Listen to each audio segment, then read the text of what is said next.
everyone, to the Ready for the Draft podcast. I am your host, Gregg Schutze. This is episode 23 of the 2021 podcast series, taking a look at the draft-eligible prospects and getting you ready for the NFL Draft, which is set to begin April 29th, right around the corner. It's next month. Hard to believe that it's already just right around the corner. But here we are, the franchise tag. That's really kind of what has opened the door into free agency. Who's been tagged? Who's headed to free agency? We're going to get into that conversation. And then obviously we're going to be taking a look at the top running backs. 2 podcasts ago, we actually looked at the quarterbacks, broke them down. Who am I in my top 10? Who else do I think is going to be coming off the board at the quarterback position? We're going to be doing the same thing with the running backs. But honestly, really first things first, before we can even get into the franchise tags, we have to talk about Dak Prescott and Deshaun Watson. And really the biggest thing, more than anything else, when you look at this is, Dak Prescott. You knew something had to happen. Something was bound to happen here. Jerry Jones finally signing his guy. 4 years, $160 million. I believe the $75 million is what Dak Prescott will be pocketing in his first year. Way to go, Dak. I believe that's $126 million guaranteed, if I remember off the top of my head. Just ridiculous contract. I'm looking at the Cowboys and I'm wondering exactly how all of this money ends up playing out with all the money that they have tied up with Ezekiel Elliott, Amari Cooper, Tyron Smith when they signed him to Jalen Smith. There's a lot of money out there for the Cowboys, and obviously they needed to get Dak signed. And so that deal did get done. Since they can't sign it, I think he actually had to be franchise tagged. But just absolutely ridiculous money there at that quarterback position. But again, a deal is done. Dak will be in Dallas for the foreseeable future. The question now, it remains, what's going to happen with Deshaun Watson? Now, we had in our last episode, from a fan's perspective, interviewed Brett Peters, a big Houston Texans fan, asked him what was going to happen with Deshaun Watson. It sounds like, the impression is even though they've kind of burned some bridges there, it sounds like Deshaun Watson's likely going to be playing in Houston in 2021. But what was interesting, though, was David Culley. He goes on to the Jim Trotter and Steve Weish podcast, the NFL Huddle and Flow, which is a great name, by the way.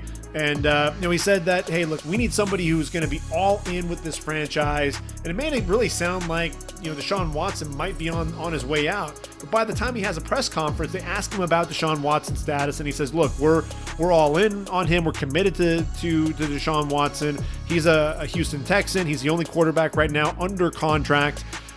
So kind of changed his tune a little bit. So really, I don't know what's happening. We kind of called it a dumpster fire that's going on in Houston. When I talked to Brett Peters, the Houston Texans diehard fan, and really we don't know exactly what's going to happen there.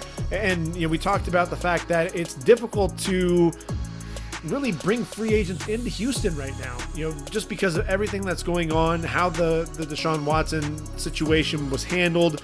He wasn't allowed to be a part of the conversations, much like a lot of other quarterbacks of his stature have been allowed to do. And, but at the same time, here's Mark Ingram, running back, decides that he's going to go ahead and sign with the Texans, signed a 1-year deal. So he'll be there in Houston. But, really, again, odd situation there with the Texans. They don't have a first or second round pick either. And so Brett and I talked about that, about what direction they would go. And ultimately thinking that defense, a lot of times, a lot of games they lost down the stretch, and they need to address the defense. And I've got them taking J2 Fele in round number 3. I think they go defensive end. I think they need an outside linebacker to help with Whitney Merciless. They need a corner as well. I thought maybe they go running back in round 4 to pair with David Johnson, but with Mark Ingram going there, that's your insurance policy in case David Johnson gets banged up again. So now they can potentially focus on that receiver position in the event Will Fuller decides that he's going to move on and go elsewhere, especially if you have Deshaun Watson staying in Houston. If there is a chance that does happen, then obviously receivers, before they decide that they want to go there, they want to make sure that they've got their quarterback locked up, at least for the foreseeable future. So stay tuned on Houston. I think even though they don't have a whole lot of picks here with the draft right now, it's still going to be, really fun conversation there. So now we transition into the franchise tag. And the first team that I'm going to be talking about are the Tampa Bay Buccaneers. In our next podcast, the next edition of the newest segment, from a fan's perspective, I'm actually going to be talking to Steve Jackson, who is a huge Tampa Bay Buccaneer fan. Congratulations to him and all the Buccaneer fans on getting back to the Super Bowl. And not only doing that, but being able to bring that Super Bowl home to Tampa. And we're going to take a look at Tampa's draft needs and what they're going to be doing in the draft. And really, you had Chris Godwin out there as a free agent. You had Lavonte David, the heart and soul of the defense, Shaq Barrett as well. And so they franchise tag Chris Godwin. And look, Chris Godwin in 2019, over 1,300 yards receiving, 9 touchdowns. Pro Football Focus noted this year, 74% reception rate, which was 3rd highest in the NFL. Godwin had to be brought back, and they made him a priority with the franchise tag. They bring back Lavonte David for another 2 years. I thought that was a great move. Heart and soul, like I said, of that defense. And then Shaq Barrett, it sounds like they're going to sign a long-term deal. You saw his importance throughout the season, but make no mistake, the playoffs, that's really where he's earning his money. He and JPP were a force and were really giving Patrick Mahomes a lot of problems. We're going to talk about the Chiefs' offensive line here in a little bit, and what's going to happen there as we get through the franchise tags. But Chris Godwin, great pick there. I'm sure Tom Brady is going to be happy about that. The Jets signing Marcus May, the safety. Look, this guy, he's the leader of that defense. Really emerged when Jamal Adams was sent away. The NFL Next Gen Stats, ESPN reported that they noted that he's the second among safeties with the 66.9 passer rating. 2 interceptions, 11 total passes defensed. This is a guy they had to bring back for the back end of that defense. Panthers, look, we know Russell Okung, the left tackle, likely not coming back. They still have that hole there at that left tackle position. Going to be interesting to see what direction Matt Rule goes. But you had to bring back Taylor Moton. Really a strong work ethic, a guy that's really a workmanlike approach, takes that to the right tackle spot. He's going to earn $13.6 million here in the 2021 season. The Bears, this was kind of surprising to me. I thought that maybe they would let Allen Robinson walk into free agency after his 102 receptions for 1,250 yards this past season in Chicago. He's going to make $18 million this year, and we'll see if maybe they can get a long-term deal done. Again, who's going to be the long-term answer there at quarterback? Chicago's looking for a bunch of different options. ESPN, reporting rumors and Bleacher Report as well about potentially, a ton of picks being offered to Seattle to try to lure Russell Wilson away. It's going to be interesting to see what happens, but the Bears, the fact that they've got Allen Robinson there, they can address other positions. I would anticipate that number 20 overall is going to be used on an offensive tackle. I think that, now that they've brought Allen Robinson back, they can ultimately look at releasing Charles Leno in a cost-saving measure there. The guy, he's really manned that left tackle position for the better part of a decade in Chicago, but I think that's ultimately what ends up happening is that Charles Leno will end up in another uniform when it's all said and done. You look at Jacksonville, the Jaguars, you've got a brand new quarterback that's coming in Trevor Lawrence, who's obviously going to be the first overall pick. Do you opt to draft a left tackle at some point, or do you bring back your existing left tackle Cam Robinson? Well, he got the franchise tag, and Pro Football Focus noted that in 2019, 82% win rate on the outside there. 1 year removed, from that torn ACL in 2018. You got to bring your left tackle back at least for 1 year. I think they'll still end up going with a left tackle, at some point in the draft. And look, Cam Robinson, he's only making $14.5 million, so it's not like it's breaking the bank either. So I think that makes some sense there for the Jags. Washington football team, look, you got to bring Brandon Sheriff back. This guy, pay him the money that he deserves. He's one of the top guards, if not the top guard in the league. I believe 4 All-Pros now. Just pay the guy, but they at least got him the franchise tag. He'll be in Washington this upcoming season. The Broncos, they went ahead and franchised Justin Simmons, the safety.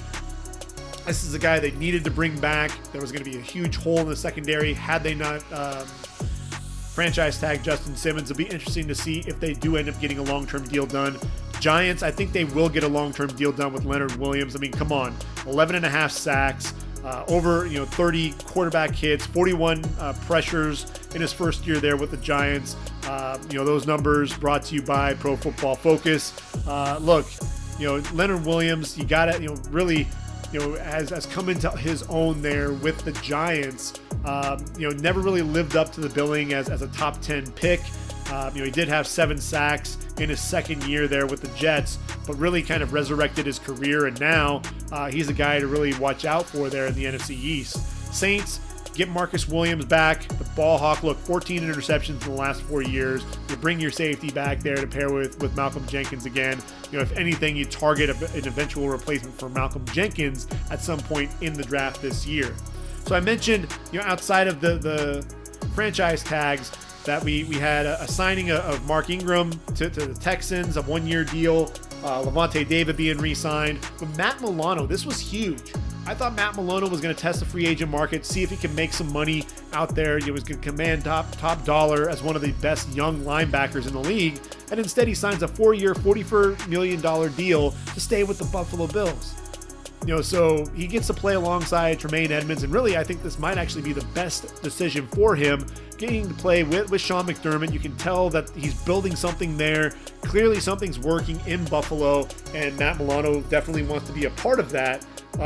So now that means the Bills not looking for a linebacker. I've got them taking Tevin Jenkins at number 30 overall. Look, Tevin Jenkins may end up coming off the board even higher than that. I think you could potentially see a running back come off the board there at number 30 to the Bills as well. But I'm still sticking with Tevin Jenkins for now. And then I mentioned KC. Eric Fisher and Mitchell Schwartz both let go. So I think they're looking to get younger at the tackle position. Look, neither of those guys played in the Super Bowl due to injury. Mitchell Schwartz, look, man, this guy had, I think Pro Football Focus reported that 7,894 consecutive snaps played. Had that streak snapped. Missed the last 3 months of the season following back surgery. He's on to a new franchise, as is Eric Fisher, the number 1 overall pick of the Chiefs in the 2013 draft. He tore his Achilles tendon in the AFC Championship game. And look, I know what that injury is like. I tore my own Achilles in December of 2018, and it's not a fun injury to try to come back from.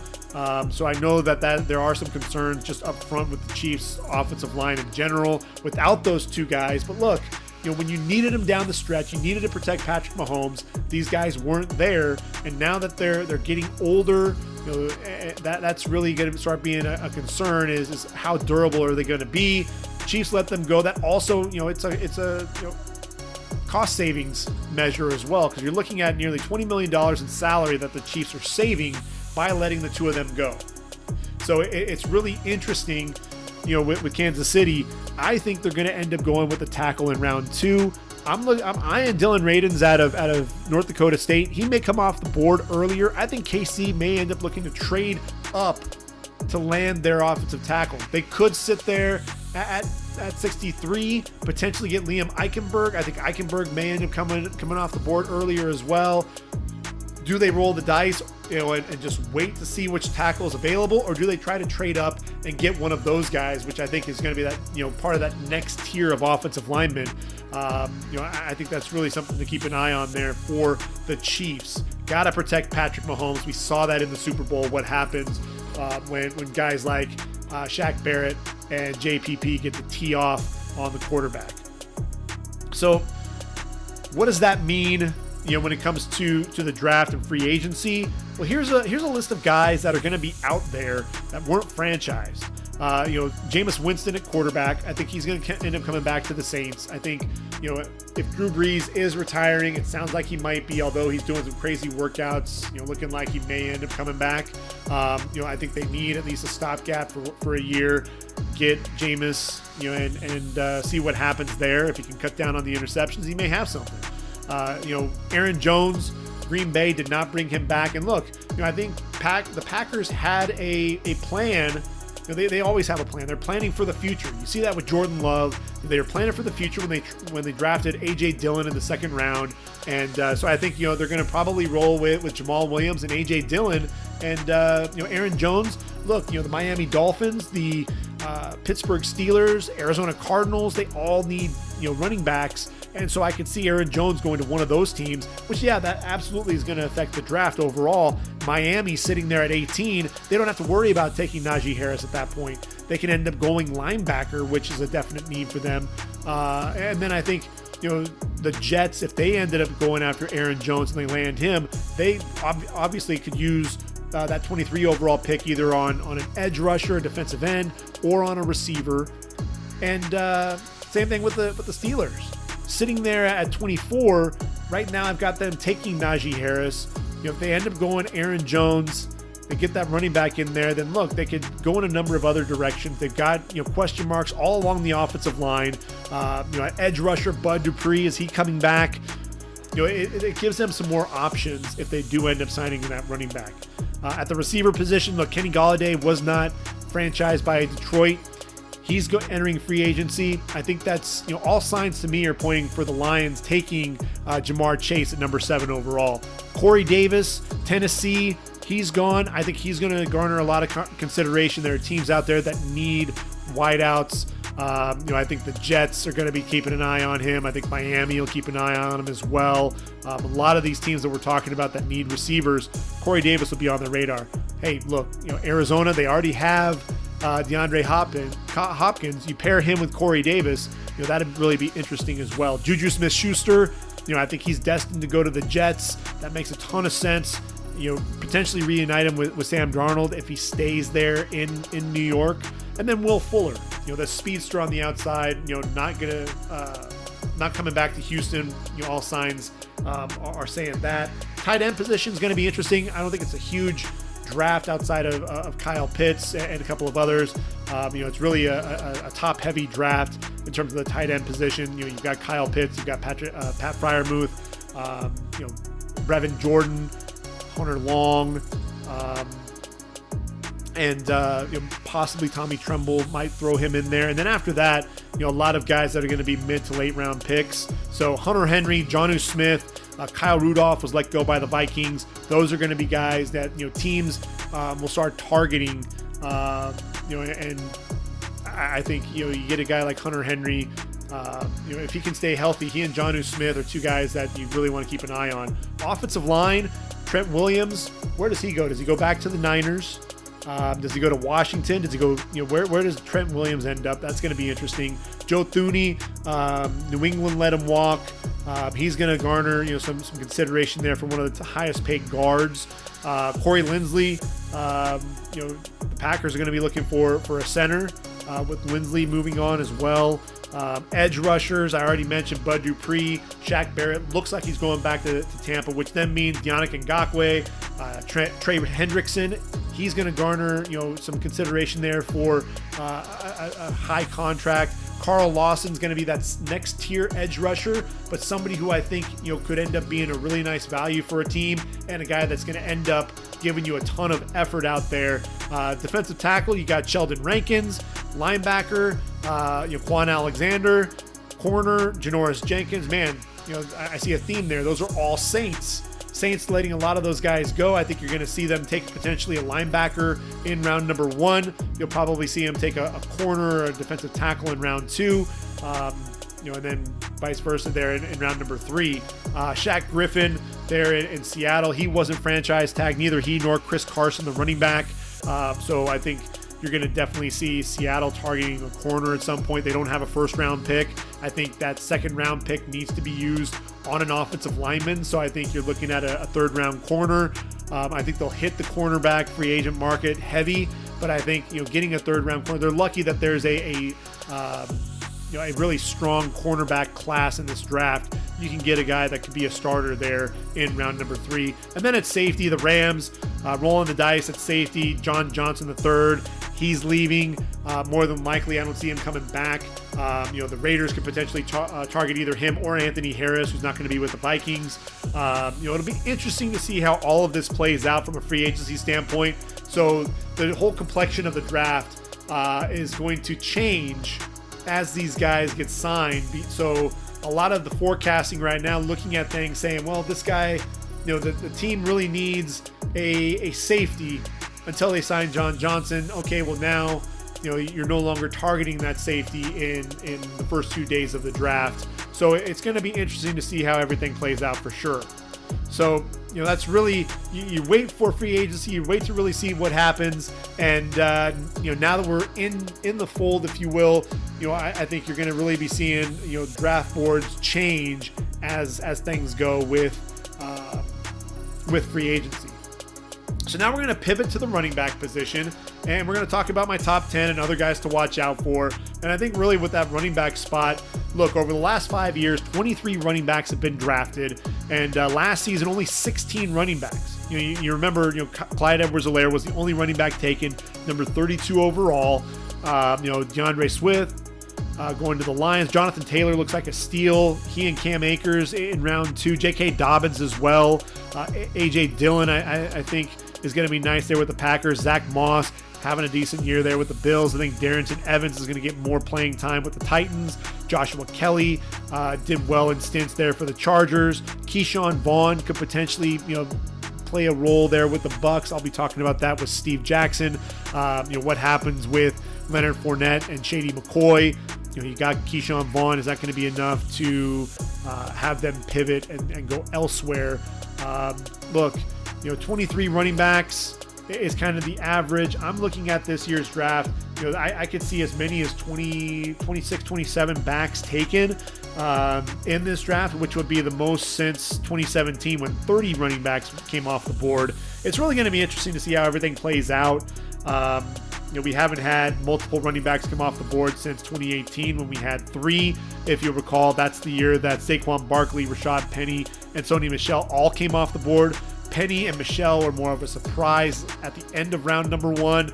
I honestly believe that the only one that's going to be taken in round 1 is Najee Harris this year. I think that makes the most sense to me. Round 2 is where it's going to get interesting. I think Travis Etienne, Javonte Williams likely coming off the board there. Michael Carter's kind of, is he going to be a round 2 guy? Does he fall to day 3 or to round number 3? And then we'll, as we go through this, as we talk about the running back position, we'll get into more of those conversations about who might be coming off the board on day 2 and who's going to fall to day 3 and some of those steals later on in the draft. So now Najee Harris is my number 1 running back, as I mentioned. I mean, I think that's kind of a given, right? The one worry that you have is this guy over the last 2 years, 460 carries. But look, he averaged, about 6 yards a carry during that time, 39 touchdowns, also 70 receptions with 11 receiving touchdowns as well. Look, this dude's a beast. I mean, 1,466 yards this past year with 26 touchdowns, also 43 receptions. This is a guy who has the speed on the outside that you're looking for. Is he going to run away from everybody? Probably not, but he has better than average speed for a guy who's 6'2" and 230 pounds. Quick feet with jump cut ability, which is a little surprising when you watch him. A guy that size shouldn't be able to move laterally as well as he does. Very patient, does a good job following his blockers, sets up his blocks really well. This is a guy who, obviously, because of his size, he runs with excellent power, lowers that pad level, and has decent balance coming through the hole, runs through arm tackles to pick up the extra yards. And look, that game against Notre Dame where he hurdles Nick McLeod, we know the type of athlete he is, and to show that type of explosiveness, to jump over a 6-foot corner like Nick McLeod, that just tells you the type of player this guy is. And then out of the backfield, whether it's on a wheel route, an angle route, doesn't really matter. This is a hands catcher, a guy who can adjust to the football in the air, and he's made some one-handed catches as well. Soft hands out of the backfield, and then the pass protection. You watch what he can do in pass protection, coming across the formation to pick up blitzes. A linebacker shooting the A gap, he steps up, allowing Mac Jones to buy some time and complete the passes down the field. Patient runner, vision, cutback ability to go along with the speed and the power and the athleticism, the hands out of the backfield, his ability to block. He's a 3-down running back. To me, I look at Josh Jacobs and the impact that he was able to make there with the Raiders coming off the board in round number 1. He was 24 overall. Look, I think he's going to go 24 overall to the Steelers. I really do. That to me just makes a ton of sense when things were all said and done. My number 2 running back is Travis Etienne. He's 5'10", 205. He actually bulked up for his combine, or really I guess it's his pro day. Ran a 4.40. So he's got some speed to him. Definitely has some juice. He's a guy that I think when he came to Clemson was known as really the guy with the afterburners, the guy that could run, but he would go down to first contact. And he really worked hard in the weight room and worked on that lower half to be able to run through contact. Really now shows that balance, the contact balance doesn't go down to that first contact anymore. And look, come on, nearly 5,000 yards on the ground, 70 touchdowns. I mean, think about that. Double-digit touchdowns every single year there at Clemson, 24 touchdowns in 2018, 19 in 2019, 20 this past season. I mean, it's ridiculous. 102 receptions as well. So he's a really good, has really good hands out of the backfield. This is a guy, look, he has that explosive speed. He'll set you up in the open field. He does a really good job. He'll run through the tackles, but what he does have is, the footwork is a little off. When you get him in the hole, he's not going to necessarily make you miss. That's why he has to run through a lot of arm tackles.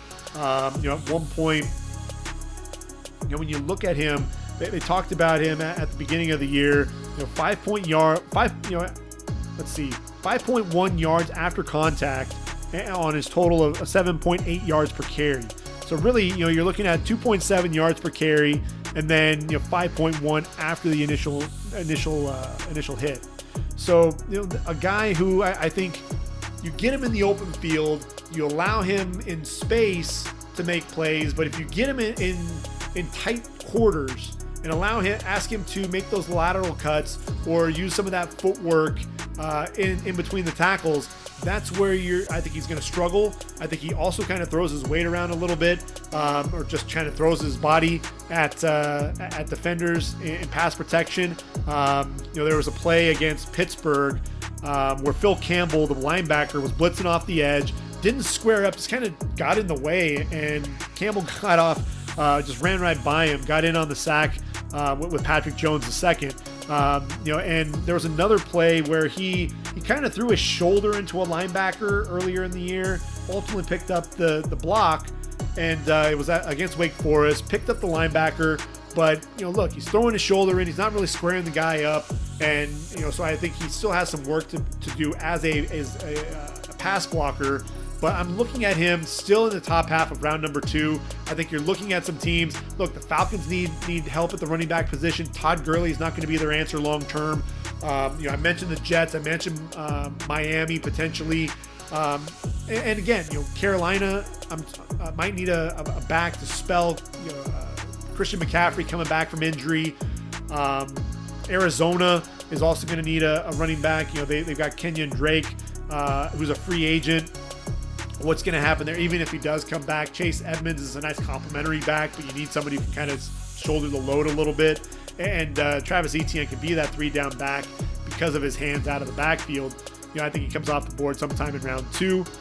Javonte Williams, 5'10", 220 pounds, UNC. Look, the junior, he and Michael Carter, I kind of have to talk about them in tandem here a little bit when we talk about that Miami game. Holy cow.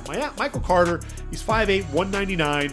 And, talk about both of them real quick in that Miami game. They combined for over 500 yards and 6 touchdowns against the Hurricanes. It was absolutely ridiculous, the show that they put on, the thunder and lightning, if you will.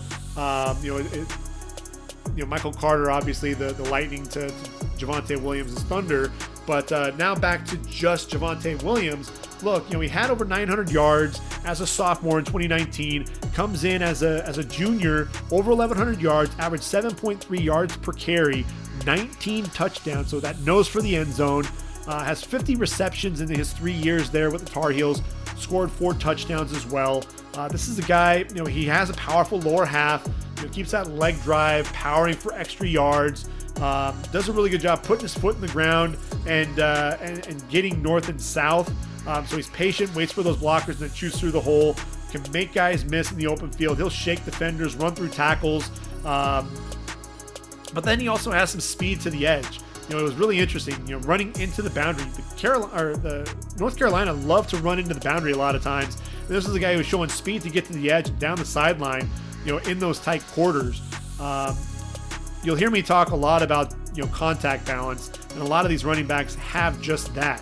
I watched that NC State game where he showed that contact balance, running through a couple of arm tackles to then get it and bounce things outside. But that Miami game, let's go back to that real quick. Again, over 200 yards in that game, 236 to be exact, and 3 touchdowns. Not only was he running the ball, but he was also unselfish as a lead blocker for Michael Carter. It was one of those things. He takes a play off tackle. The left guard was able to come across the formation and take on Jalen Phillips, take him upfield, got under a block, springs down the field, and then shows the speed, 65 yards, ultimately got caught by DJ Ivey. But this is a guy, he was making Jalen Phillips miss left and right in that game. Avoiding him, got hit for a loss by Phillips, able to still end up getting positive yards on that play. This was a guy, pressing the line of scrimmage, bouncing it outside, gets by the defender at the second level, stuttering a lateral cut to avoid the defensive back on a 15-yard gain. He just churning yards, and it wasn't always explosive plays necessarily. It was just, he just kept wearing the defense down. But there was one play where he takes the handoff, avoids two in the backfield at his own 40, gets outside the guard block to the perimeter, battles through a defensive back, then runs through Amari Carter, the safety, spins out of a Bradley Jennings tackle. He's the linebacker, gets chopped down inside the 20-yard line, but the contact balance, running through tackles, spinning off guys, keeping that balance, 33 yards total. And so he has a burst. Is he a guy that's going to be a threat, a home run threat? Maybe not at the next level, but a guy who I think still is going to be able to wear down defenses. He does have a burst, and then he's going to lower his pads and run you over to finish his runs, be a punishing running back, and he can catch the football out of the backfield. I like him day 2. I've got him going to Arizona in round number 2. Michael Carter, another interesting guy. Over 3,400 yards in his career, including back-to-back 1,000-yard seasons at 1,245 this past season, 22 total touchdowns. Look, this past season, he averaged 8 yards per carry. Ridiculous. 82 receptions as well. Really, really good hands. This was a guy who just seemed to bounce off tackles. If you watched him in that Senior Bowl, guys couldn't bring him down. He was bouncing off the guys, looked like a pinball out there. A guy who, he makes you miss at the line of scrimmage. That was one of the things against Miami. He jukes a defender at the line of scrimmage, hops to the right and gets underneath Jalen Phillips, and then sets up his blocks, lateral cut, spins through another tackle, and ends up picking up, I think, 10 yards on that play. A guy who has the vision to see the cutback lanes, puts his foot in the ground, and then is able to get outside. And then what's crazy too is the head fake and the lateral cut on defensive backs who ultimately end up over pursuing on the outside. That's a guy, to me, just understands the flow of a defense, feels the flow coming backside, that backside opening up, puts his foot in the ground and gets there. There's no hesitation, very decisive runner. That's one of the things that I really like about him. Some quick feet, in the hole, and really a lot of quick feet in the backfield as well to make guys miss, rather than go down to that initial contact. He's getting out of the backfield. I think he's a guy who can end up going in round 2, but depending on what happens in free agency, there's a good chance that Michael Carter could fall to round 3. If that's the case, I'm looking at the Jets. I think even if the Jets end up getting a running back in in free agency, I think round 3 makes sense for me for the Jets to go ahead and get a running back, because I think in round 1, depending on what happens with Zach Wilson and Sam Darnold, if Sam Darnold stays, then things get a little bit trickier with what the Jets are going to do. But if Sam Darnold is traded like everyone is expecting to have happen, and look, the Jets could still even keep Sam Darnold and bring in a quarterback and really have that competition play out, and then ultimately trade one of the two, which would be a little bit more awkward. But I wouldn't put anything by the Jets these days. Although I feel much more confident that they're in good hands with Joe Douglas and Robert Saleh. So we'll see what happens there. But right now, if Zach Wilson is the number 2 overall pick, then you can get a receiver or edge rusher at 23. Whoever you don't pick up there at 23, you end up getting at the top of round 2. Round 3, get your running back. Number 5 for me is a guy that I think a lot of people looked at and they said, this guy's going to be a short yardage guy, or he's not going to be anything more than an H-back. Come on. Rhamondre Stevenson, he's 6 foot 246. I think Spencer Tillman said it best on one of the broadcasts. He's got big man size with little man feet. And what that means is this dude's got twinkle toes for a guy his size. I mean, the agility that you see out of him is just absolutely unreal. Making guys miss in the open field, making guys miss in the hole. And, what you saw with him and what I thought was so special, it's the same thing that Ronnie Perkins did for the defensive side of the ball for the Sooners. They struggled. OU struggled running the football. They had new guys that were coming in. They lost Kennedy Brooks, who decided to opt out. Trey Sermon transfers to Ohio State. And then obviously Rhamondre Stevenson is suspended prior to the Peach Bowl due to a marijuana positive test. And so he sits out the first 5 games. They struggle getting any running game going. And then when he comes back, he plays in his 6 games, over 600 yards on the ground, 6.6 yards per carry. And this is with, that high-powered offense. But then you saw him add that dynamic, and suddenly Spencer Rattler seemed to settle down, and he had a much better second half of the season. And really, they torched Florida. Yes, Kyle Trask was without his receivers, and so they struggled to move the ball. But man, Rhamondre Stevenson, to me, obviously he's physical, down the field, likes to lower that pad level, stiff arms to violently throw linebackers aside. Very powerfully built. And then he has some pretty soft hands as a receiver out of the backfield. Kind of surprising there. In that Big 12 championship game against Iowa State, had a big block on Mike Rose, that blitzing linebacker. Mike Rose, a name to remember for next year's draft. Really a nice linebacker there.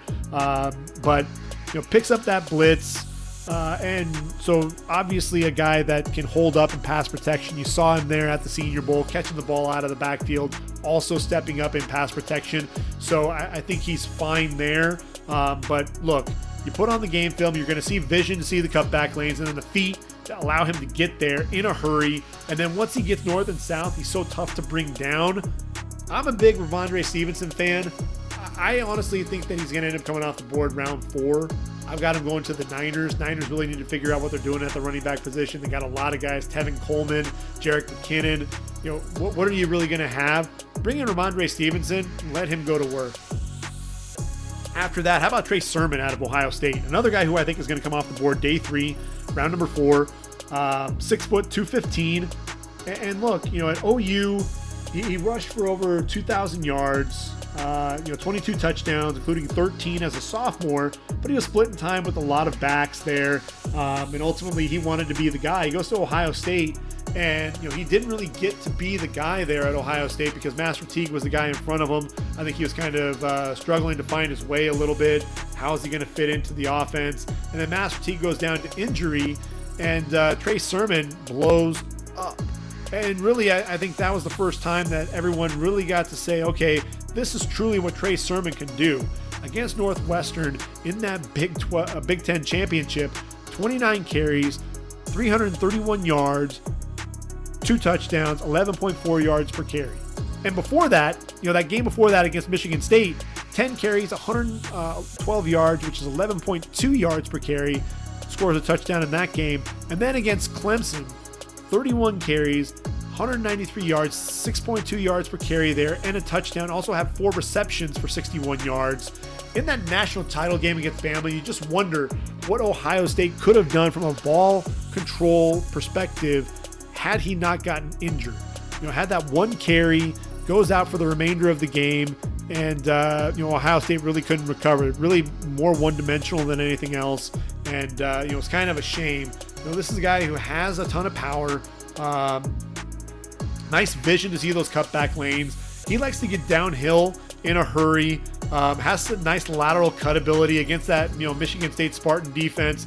Had this lateral cut to avoid Xavier Henderson, the safety, allowed him to keep going for an additional 20 yards. So he makes a lot of those plays down the field. And he's somebody, like I said, another guy with good feel when the backside starting to open up. He's able to put his foot in the ground and get to those holes. 28 receptions, not really used. 48 receptions in his career, 12 at Ohio State and 36 at Oklahoma. Wasn't really asked to catch the football a ton for Ohio State. That really wasn't what they needed him for. He has decent hands, so he's another guy to really kind of keep an eye out. I think ultimately round 4 for me. I think he could end up going to the Washington football team. To me, you've got Antonio Gibson, you've got J.D. McKissick. They need a power back, and I can see him being that guy. How about Javian Hawkins out of Louisville, huh? 5'9", 196 pounds, redshirt sophomore, and really had a breakout 2019. Over 1,500 yards on the ground, 9 touchdowns, and that as a sophomore in 2020. Through 8 games, 822 yards on the ground, that's 6.2 yards per carry, and 7 touchdowns. Ends up sitting out the remainder of the season. But this is a dude, he plays much bigger than his size. The contact balance, he's a guy that, another pinball just bouncing off of tackles, runs through arm tackles left and right. A guy who has a nice spin move. There was a play against Florida State where the plays run to the right, and then he has a spin move to reverse field, get out the backside to the left, and then shows that speed down the sideline for a 70-yard touchdown. He's not afraid to drop his pads to finish his runs. To me, he's a lot of fun to watch. That speed, that anticipation with those holes. And then I wrote, my note against Miami, where he rushed for 164 yards and a touchdown in that game. But spin, juke, accelerate. And that was something that you saw in, 2 more words, explosive and then tremendous balance. So this is a guy that really understands, I think, who he is as a running back. Wasn't really asked to catch the football much out of the backfield, just 21 receptions in his 2 years there with the Cardinals, including 16 this past season. But he's a guy, to me, I see him coming off the board in round 3. I actually have him going to the Falcons. He's a nice back. He's a little young. And I think the same goes for a guy like Kenneth Gainwell. I have him coming off the board in round 3 as well. Here's the concern that I have. Look, he's 5'11", 195 pounds, redshirt sophomore. After his redshirt freshman season in 2019, where, he set the world on fire, he sits out in 2020 and decides he's going to declare for the draft. So we've only seen him play 1 year, much like Gregory Rousseau. What are we getting out of him? Is he a Darrell Henderson type of guy, who really just needs the crease and is gone, but, struggles to create on his own a little bit? Is he just a speed guy?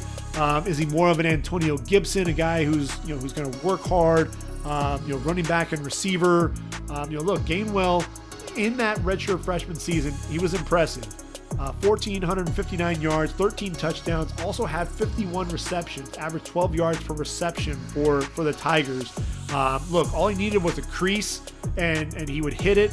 I have feet written all over my my notes, dancing to the hole. Look, you have 5 60-yard runs, most in FBS. 21 carries of 20 plus yards, which is a third in the FBS in 2019. A guy, great run after the catch as a receiver and showing tremendous speed. That's something that I'm really anxious to see exactly what the speed is. This is a guy who I think,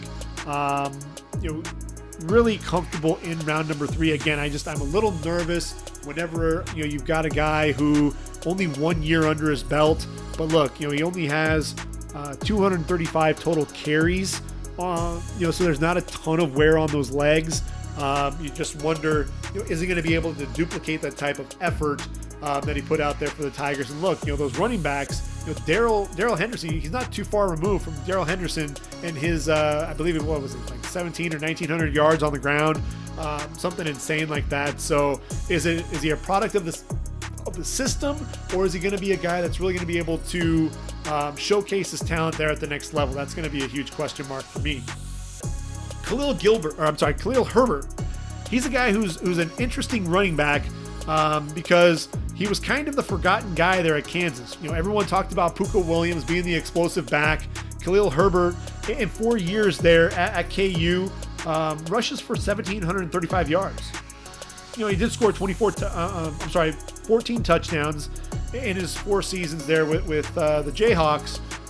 Comes to Virginia Tech, gets to be the guy, showcases the speed and some power and cutback ability, rushes for 1,183 yards, 7.6 yards per carry, 8 touchdowns, and really showcased a guy who is a hard runner, runs with purpose, tough yards between the tackles, lowers that pad level to fight for extra yards, but also has that speed to get the ball to the outside, the vision and cutback ability as well, and then he has a nasty stiff arm there on the outside to turn the corner, and then show some pretty good acceleration once he gets down the sideline.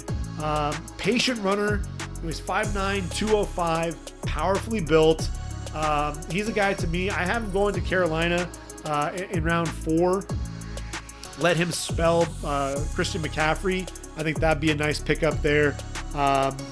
Next running back on my list is Kylin Hill.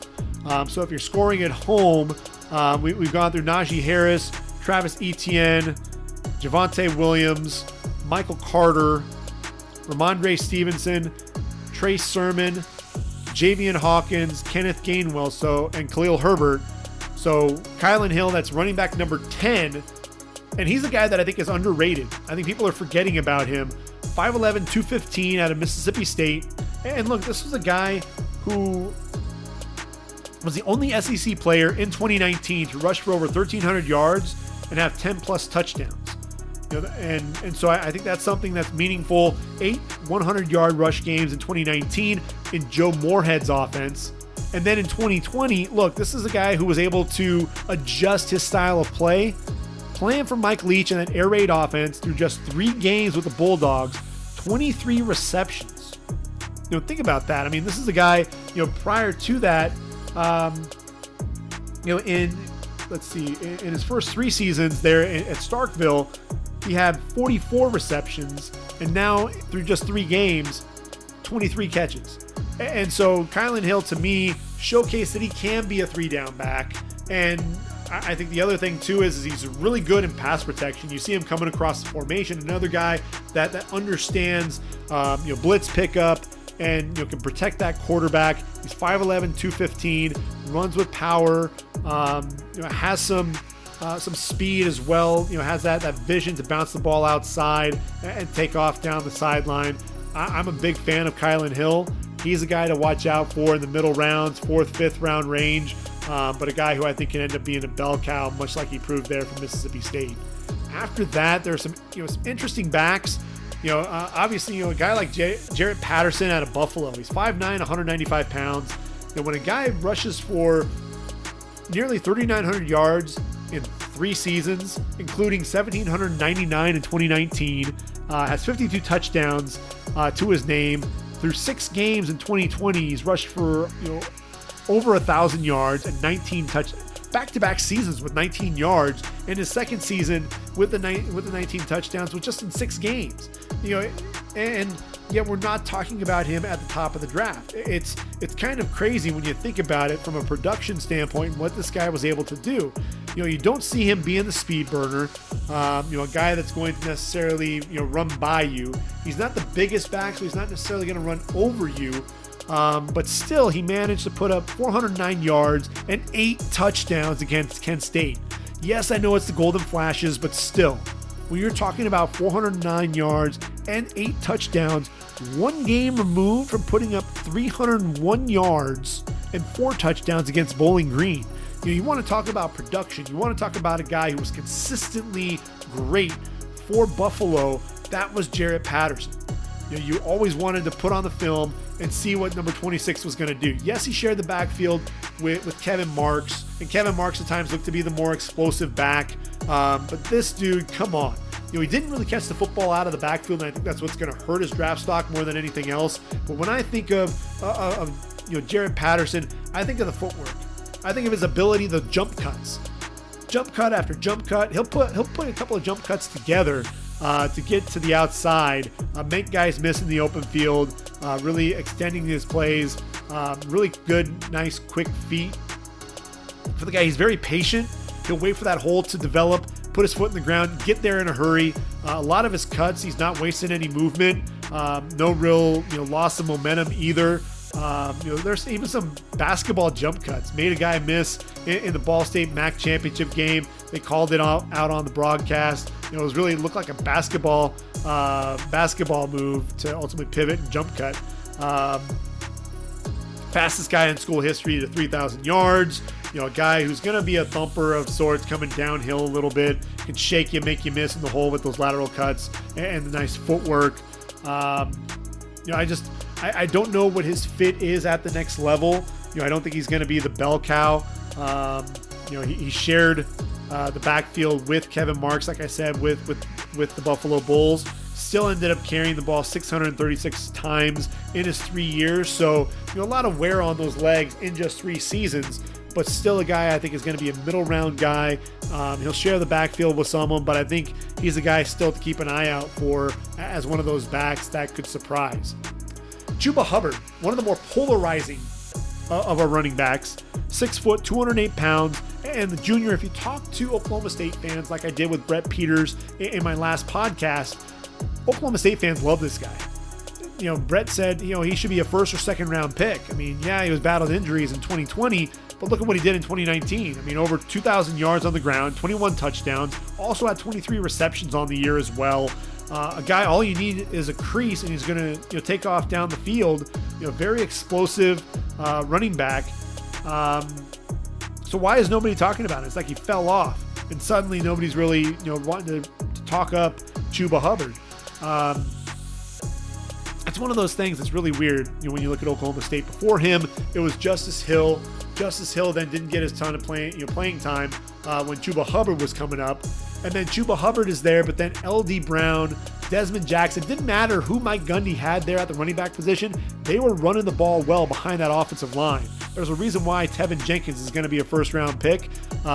He was blocking for these running backs. And look, I think Desmond Jenkins ran for 300 yards in one of the games this past season. So it didn't really matter who was that running back. So you wonder, that makes you wonder just a little bit.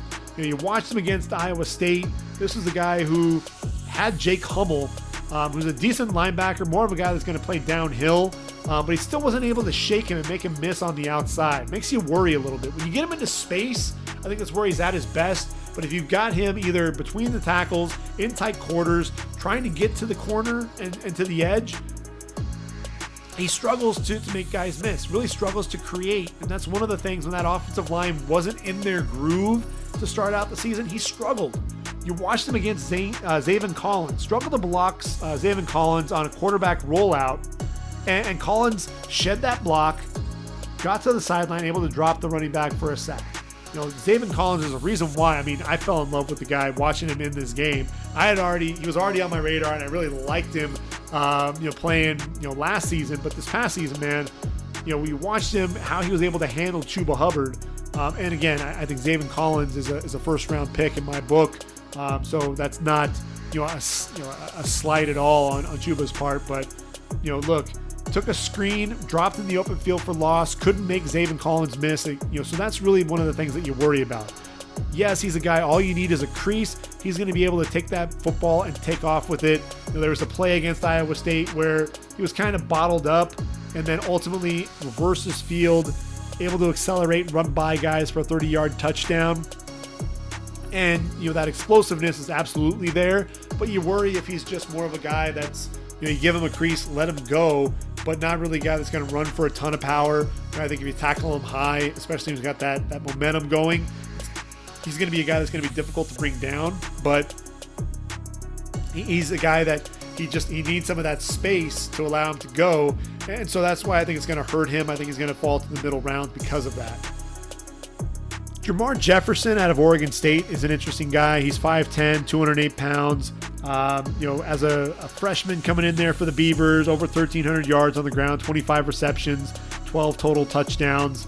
Then he only plays in 15 games. He had 9 games there as a sophomore. Junior plays in 6 games. Didn't get to play in one of the games due to an injury.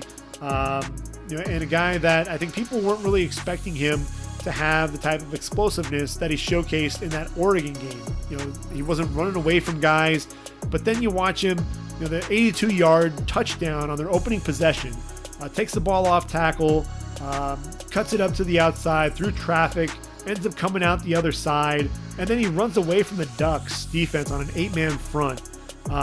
Showed really a good job pressing the line of scrimmage, showing off some lateral cuts, decisive, quick acceleration, and then showed some top-end speed to split the defensive backs down the field. That explosiveness, not something that I think people were expecting out of him. The production, he didn't really match the production that he's had since that freshman season. Only caught 18 passes in his final 2 years there in Corvallis. But a guy who I think, if he can showcase some of that speed, let's see what he runs in that 40. Does have very quick feet. More of not a guy that's going to lower the pads and really run you over, although he did run through a Kayvon Thibodeau tackle, able to get down the field, some jump cuts as well in that game. So one game isn't going to make or break somebody's draft stock necessarily, but definitely open some eyes, and a guy who I think can end up being a mid to late pick. Keep an eye on Jermar Jefferson, though. That acceleration, something that teams can use as a change of pace. Elijah Mitchell out of Louisiana. He's 5'11", 215 pounds. A veteran running back there for Louisiana. He and Trey Regis, kind of a thunder and lightning of sorts. Elijah Mitchell, look, over 3,200 yards on the ground, including 1,147 in 2019 as a junior. Caught 49 passes out of the backfield.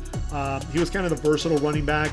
Nose for the end zone, 41 touchdowns in his career. And I mentioned Trey Regis. This is a guy who's more of a one cut and go type of a back. He's 5'10", 230. He was the guy, had the breakout 2018 season as a sophomore, 1,181 yards, had 25 receptions in that game. After that, kind of fell off a little bit in terms of the receptions, only 15 receptions in his final 2 years, just 1,580 yards on the ground, but did score 21 touchdowns, more of a short yardage guy there. And so I think he's a little limited. I think he's going to get drafted late. I think he will get drafted, but he'll be drafted late. I think Elijah Mitchell is probably going to be more of a mid-round back at this point. Other guys to consider: Demetric Felton out of UCLA, 5'9", 186. He's a receiver, converted to running back. Worked out quite a bit as a receiver at the Senior Bowl. I think he showed up really well the past couple of seasons there with the Bruins when he moved to the running back position. A guy who I think did a little bit too much, would try to reverse field, would try to dance a little bit too much. When he decided to just go and be decisive, he was a much better running back there for the Bruins. But I think he was thinking too much as a running back. And so, it may be one of those situations. Is he going to be a J.D. McKissick or an Antonio Gibson type of running back? 5'10", 200 pounds, is really kind of what he's measured in at. Had 99 receptions in his career.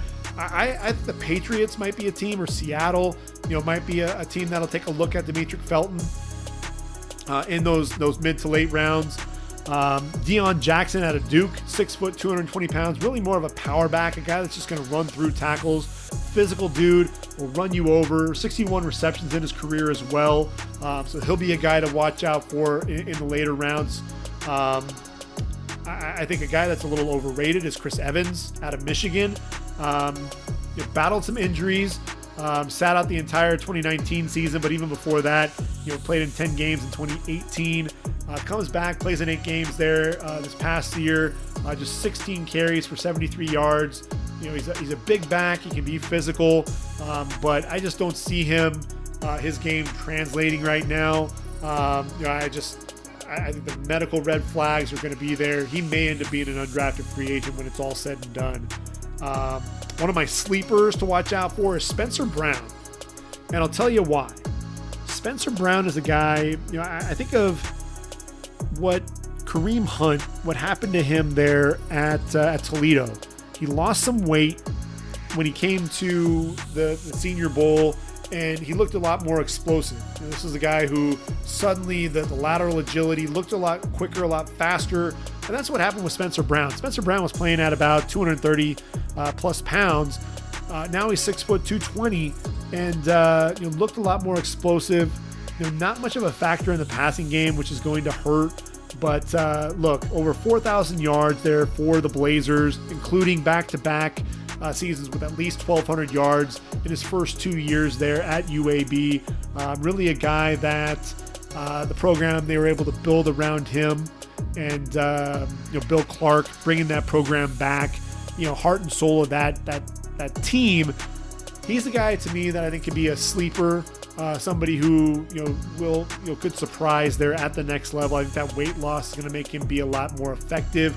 He's not going to be a Kareem Hunt type of player, I don't think, but he's a guy that I think could, people are overlooking that they shouldn't. Brendan Knox, I was a huge fan of there at Marshall. He's 6 foot, 223 pounds, big physical dude, runs behind his pads. He runs through contact. Again, a big physical guy, but not much of a factor in the passing game. And after that he was the Conference USA Player of the Year in 2019 with over 1,300 yards on the ground. Comes back this year, and for his standards, a pedestrian, 887 yards and 9 touchdowns. Yes, that was through 9 games, but he's a guy. Look, just around 5 yards a carry in his career there for the Thundering Herd. A guy that can get to the outside. Not going to be a speed merchant by any means. I think he'll end up being a late round guy. Big physical dude, but he's going to have to show that he can catch the football out of the backfield if he's really going to stick at the next level. A guy who can do that is Raheem Boyd out of Arkansas. He's 6 foot, 206. A guy who's, as a running back, is patient, sets his blocks up, can get skinny through the hole and shoot down the field. But I think I like him as a receiver as well. Let's see if I can find his numbers as I scroll through my stats here. I just had him up. So, really big year as a junior, over 1,100 yards on the ground, but 52 receptions, soft hands, natural pass catcher. He can end up being a late round back. But I'll give you a name of a guy that two guys really, who can end up potentially being that James Robinson. I think back to when Alfred Morris came out of Florida Atlantic, 7th round pick. Not many people were expecting much out of him. Ends up rushing for over 1,000 yards. So teams are looking for who's going to be that next guy, especially coming out of some of those smaller schools. I'll give you one out of Ball State, Caleb Huntley. He's 5'10", 229 pounds, powerfully built, much like James Robinson. And look, has 2 years where he rushed for over 1,000 yards when he stayed healthy. Battled injuries as a sophomore and as a senior. Only played in 3 games this past year. Had a rib injury that he was dealing with. But he's a guy that runs hard, physical between the tackles. A guy who I think his running style actually reminds me a lot of James Robinson. Runs out of tackles up the middle. Has a nice jump cut, pretty quick feet. Also did a really good job as a blocker down the field, even for his receivers. So very unselfish in that way. This is a guy who looks to make guys miss in the backfield, then get north and south in a hurry, runs away from the defense a little bit as well. I think he can be a very explosive back if need be. And I'm looking at him, as potentially being that James Robinson at this year's draft.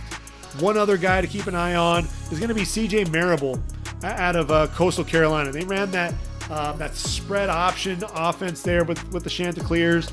A guy, over 2,600 yards in his career there at Coastal Carolina after he transferred following the 2016 season from Arkansas State.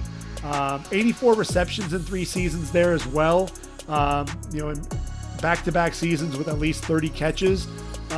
He's a guy that I think could be very versatile for a team, could be one of those pass-catching options, a guy who's probably not going to be your number one back, but a guy who can come in, be a change of pace type of a guy, be a Chase Edmonds type, a guy that could be a spot starter when needed.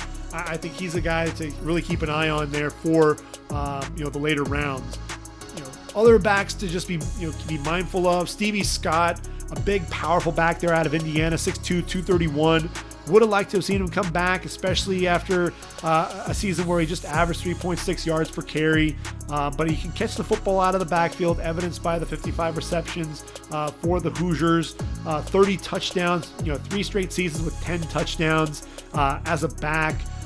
But after that freshman season where he rushed for over 1,100 yards, really struggled to duplicate that type of production. And so, to me, he may not get drafted because of that, but there might be a team that will bring him onto a practice squad, be a guy that could be one of those physical backs. I think the same goes for a guy like Jared Dokes, 6 foot 230. Another guy battled some injuries there with the Bearcats throughout his career. When he's healthy, he's big, he's physical, but those medicals have to check out. And one final guy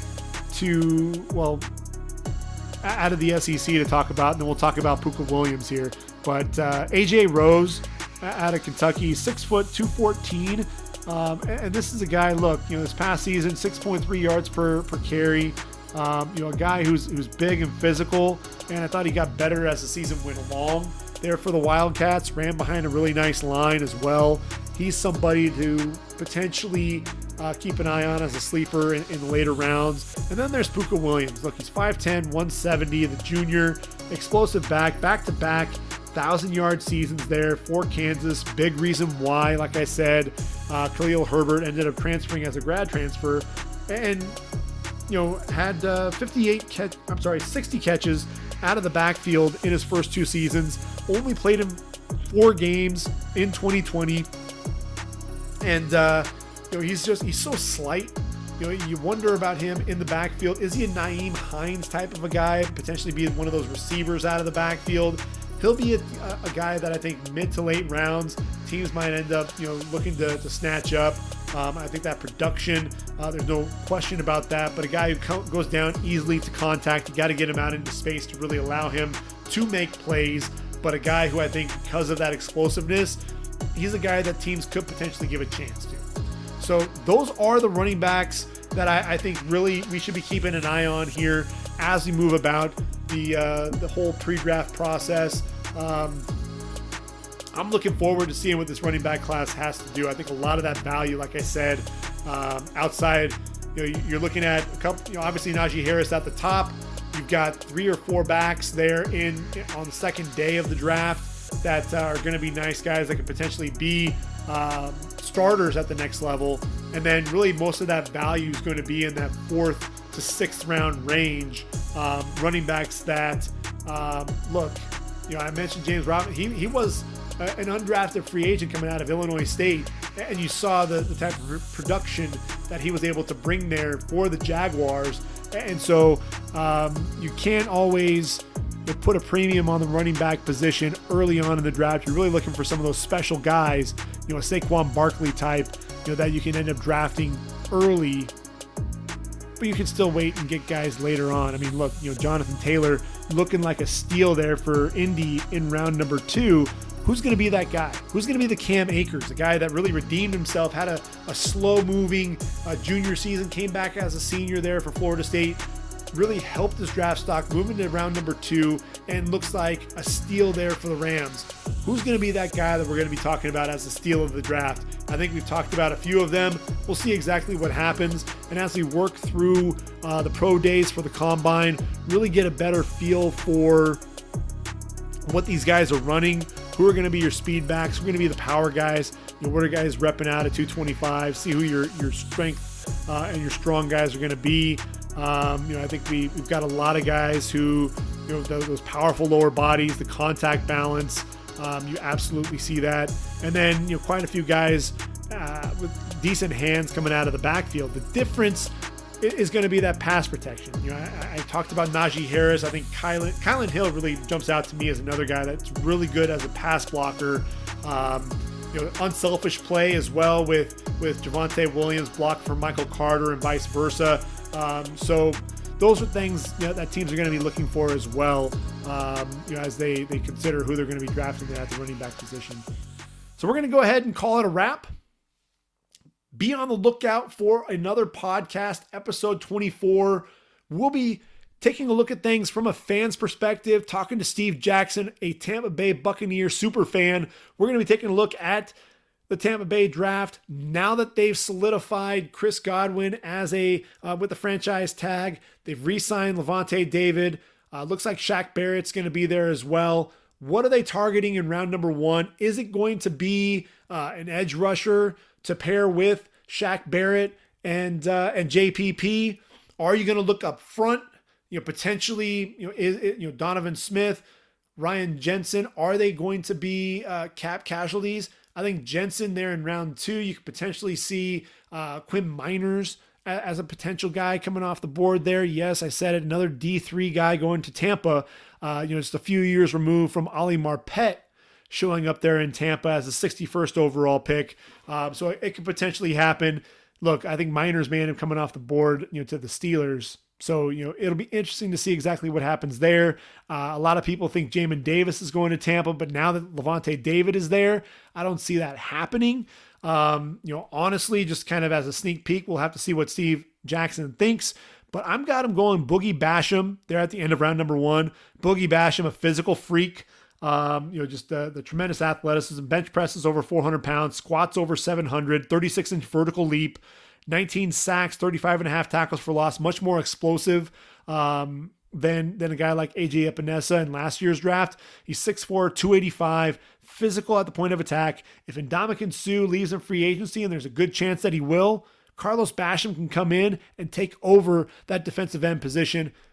Takes care of one of those need areas. So we'll talk to Steve a little bit more, get his thoughts on not only what they're going to do in the first round of the draft, but also what's going to happen throughout day 2 and day 3, as well as what they're going to be targeting in free agency. I think it'll be a fun conversation. And then next week, we'll be talking about the receiver position. Obviously, Devontae Smith, Jamar Chase, Jalen Waddle, they deserve all of that talk and consideration. Who's in that second tier? You're talking about Rashad Bateman. You're talking about Rondale Moore, Elijah Moore, Kadarius Toney, Amon-Ra St. Brown, potentially, Seth Williams.